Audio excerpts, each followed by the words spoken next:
ಮರಣದ ನಂತರ, ಇಹಲೋಕ ತ್ಯಜಿಸಿದ ನಂತರ ಸ್ವರ್ಗವೇ, ನರಕವೇ ಅಥವಾ ಪುನರ್ಜನ್ಮವೇ ಅಂತ ಹೇಳುವಂಥ ಪ್ರಶ್ನೆ ಈ ಆಧ್ಯಾತ್ಮಿಕತೆಯಲ್ಲಿ ಎದ್ದು ಕಾಣುತ್ತೆ. ತಮ್ಮ ಒಂದು ಅಭಿಪ್ರಾಯ? But Guruji after death correct ಹೇಳಿದ್ದಾರೆ. ನಮ್ಮ ಇಡೀ ಡಿವೈನ್ ಪಾರ್ಕ್ ಸಂಸ್ಕೃತಿ ಅದೆಲ್ಲ ವೆರಿ ಕಾಮನ್ ಆಗಿದೆ.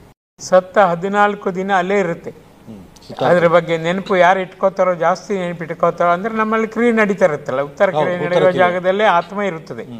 ಆಮೇಲೆ ಆತ್ಮಕ್ಕೊಂದು ವೆಯ್ಟಿಂಗ್ ರೂಮ್ ಅಂತ ಇರುತ್ತೆ. ವೆಯ್ಟಿಂಗ್ ರೂಮಿಗೆ ಹೋಗುತ್ತೆ. 200 ಕಿಲೋಮೀಟರ್ ದೂರ ಅಂತಾರೆ ಗುರುಜಿ ವಾತಾವರಣದಲ್ಲಿ. ಅಲ್ಲಿ ಜಗದಂಬೆ ಇರ್ತಾಳೆ, ಡಿವೈನ್ ಮದರ್ ಆಫ್, ಅಂದ್ರೆ super natural power. She can control whole universe ಅಂತ ಒಂದು ತಾಯಿ ಎಂಬುದು ಭಾವ. ಅವಳಲ್ಲಿ ಇಂಟರ್ವ್ಯೂ ಅಂತ ಬರುತ್ತೆ. ಸೊ ಆ ಇಂಟರ್ವ್ಯೂ ಅಂದಕ್ಕೆ ನಾವು ಸದ್ಗತಿ ಅಂತ ಹೇಳ್ತೇವೆ, ಲಿಬರೇಷನ್ ಅಂತ. ಆ ಸದ್ಗತಿ ದಿನ ಅವಳು 3 ಕ್ವಶನ್ ಕೇಳ್ತಾಳೆ. ಎಲ್ಲಿಂದ ಬಂದೆ, ಏನು ಬೇಕಂತ ಬಂದೆ, ಇನ್ನು ಏನು ಆಗ್ಬೇಕಂತ ಇದೆ ಅಂತ. ಆ ಇಂಟರ್ವ್ಯೂ ಸಿಕ್ತಂತಾದರೆ ಪುನರ್ಜನ್ಮಕ್ಕೆ ಅವ ಆಸೆ ಪಡ್ಬೋದು, ಹೋಗ್ಲೂಬೋದು. ಇಲ್ಲ ನನಗೇನು ಮುಕ್ತಿ ಕೊಡೋ ಅವನು ಕೊಡ್ಲೂಬೋದು. ಅದಿಲ್ಲ ಅಂದರೆ ಖಂಡಿತವಾಗಿ ನಾನು ಉತ್ತರ ಕೊಡಲಿಲ್ಲ, ವೇಟಿಂಗ್ ರೂಮ್ನಲ್ಲೇ ಇರುತ್ತೆ ವರ್ಷಗಟ್ಟಲೆ. ರಾಮಕೃಷ್ಣ ಆಶ್ರಮದ ಒಬ್ಬರು ಅಧ್ಯಕ್ಷರು 80 ವರ್ಷ ಇದ್ದರು ವೇಟಿಂಗ್ ರೂಮ್ನಲ್ಲಿ. ಅದಕ್ಕೆ ಕಾರಣ ಏನಂದರೆ, ನಾನು ಫೈನಲ್ ಇಯರ್ MBBSನಲ್ಲಿ ಆ ಮೆಡಿಸಿನ್ನಲ್ಲಿ ಅವ್ರ ಆಶೀರ್ವಾದ ಪಡ್ಕೊಳ್ಳಿಕ್ಕೆ ಹೋಗಿದ್ದೆ ಮೈಸೂರಿನಲ್ಲಿ. ಅವರು ಲೇಡೀಸ್ ಡಿವೋಟೀಸ್ ಜೊತೆ 3/4 ಗಂಟೆ ಸುಮ್ಮನೆ ಚಕ್ಕಂದ ಆಡ್ತಾ ಇದ್ದದ್ದು, ನಗಾಡ್ತಾ ಮಾಡ್ತಾರೆ. ಸ್ವಾಮೀಜಿ 1 ನಿಮಿಷ ಅಂದರೆ ತಡಿ ಅಂದರು.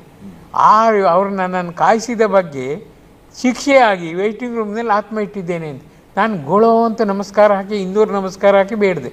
ಹಾಗಾದರೆ ನೀನು ಈ ಥರ ಮಾಡು ಸಾಧನೆ, ಅವ್ರಿಗೆ ಮುಕ್ತಿ ಕೊಡ್ತೇನೆ. ಕೊನೆಗೆ ಮರುದಿನವೇ ಹಗಲು ರಾತ್ರಿ ಒಟ್ಟು ಮಾಡ್ಕೊಂಡು ಸಾಧನೆ ಮಾಡಿ ಆಮೇಲೆ ಅವ್ರಿಗೆ ಮುಕ್ತಿ ಕೊಟ್ಟಿದ್ದೀನಿ ಅಂದರು. ಅಂದರೆ ಭಗವಂತನದು ಇಂಪಾರ್ಷಿಯಲ್ ಟ್ರೀಟ್ಮೆಂಟ್. ಅವನ ಹೃದಯ ಮತ್ತು ಮನಸ್ಸು ಪ್ಯೂರ್ ಇದೆ ಅಂತಾದರೆ ಅವನಿಗೆ ನೀನು ಸತಾಯಿಸಿದೆ ಅಂದರೆ ನಿನಗೆ ಶಿಕ್ಷೆ ಗ್ಯಾರಂಟಿ. ನೀನು ಕಾದಿ ಧರಿಸು ಕಾಕಿ ಧರಿಸು, ಅದು ಇಮ್ಮೆಟೀರಿಯಲ್. ಬಟ್ ಹೃದಯ ಮತ್ತು ಮನಸ್ಸು ಪ್ಯೂರ್ ಇದ್ದವನಿಗೆ ಯಾರಿಗೂ ನೋಯಿಸಬಾರ್ದು. ಇದು ಭಗವಂತನ ದೃಷ್ಟಿ. ಹಾಗಾಗಿ ಆ ವೆಯ್ಟಿಂಗ್ ರೂಮ್ನಲ್ಲಿ ಯಾರನ್ನೂ ಬಿಸಾಕ್ಬೋದು. ಆದರೆ ಪ್ರತಿ ವರ್ಷ ಮಕರ ಸಂಕ್ರಾಂತಿ ದಿನ, ಮಹಾಲಯ ಅಮಾವಾಸ್ಯೆ ದಿನ ಇಂಟರ್ವ್ಯೂ ಇರುತ್ತೆ ಜಗದಂಬೆಯೊಟ್ಟಿಗೆ. ಹಾಗಾಗಿ ನಮ್ಮಲ್ಲಿ ಎಷ್ಟು ಸತ್ಯ ನೋಡಿ ಅದು ಮಕರ ಸಂಕ್ರಾಂತಿ, ಆಮೇಲೆ ಮಹಾಲಯ ಅಮಾವಾಸ್ಯೆಯಿಂದ ಹಿರಿಯರಿಗೆ ತರ್ಪಣ ಬಿಡೋದು, ಇದೆಲ್ಲ ಸತ್ಯ. ಅದು ಆ ದಿನ ಇಂಟರ್ವ್ಯೂನಲ್ಲಿ ಇದೇ ಪ್ರಶ್ನೆ ಕೇಳ್ತಾರೆ, ಏನಾಗಬೇಕು, ಎಲ್ಲಿಂದ ಬಂದೆ, ಇನ್ನು ಯಾವ ಉದ್ದೇಶ ಅಂತ. ಅದರಲ್ಲಿ ಉತ್ತರ ಕೊಟ್ಟರೆ ಶಿ ಮೇ ರೀಕನ್ಸಿಡರ್. ಉತ್ತರ ಕೊಡಲಿಲ್ಲ ಪುನಃ ವೇಟಿಂಗ್ ರೂಮ್, ವರ್ಷಗಟ್ಟಲೆ ವೇಟಿಂಗ್ ರೂಮ್ನಲ್ಲಿ ಇರ್ತೇನೆ. ಇನ್ನೊಂದು ಮನುಷ್ಯ ಜನ್ಮಕ್ಕೆ 64,000 ವರ್ಷ ಅಂತಾರೆ ಗುರುಜಿ. ಒಂದು ಮನುಷ್ಯ ಜನ್ಮದಿಂದ ಇನ್ನೊಂದು ಮನುಷ್ಯ ಜನ್ಮಕ್ಕೆ 64,000 ವರ್ಷ ಕಾಯಬೇಕಾಗತ್ತೆ. ಹಾಗಾಗಿ ಮತ್ತು ಭಗವದ್ ಇಚ್ಛೆ ಇರುತ್ತೆ, ಎಕ್ಸೆಪ್ಷನ್ ಎಲ್ಲದಕ್ಕೂ ಇರುತ್ತೆ. It is cooperate.